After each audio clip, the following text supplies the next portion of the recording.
Kung hindi mo pa na-try itong klaseng pang merienda na recipe, tara samahan niyo ako. So ito na nga yung kamote na gagamitin natin. Nahiwa ko na ito and then depende na din sa inyo kung gaano kanipis ang pag-slice ninyo.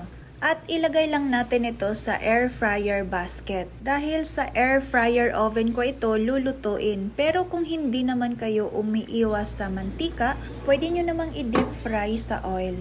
So, babalikan lang natin ito after 15 minutes at habang nakasalang ito, gagawa na tayo ng caramel.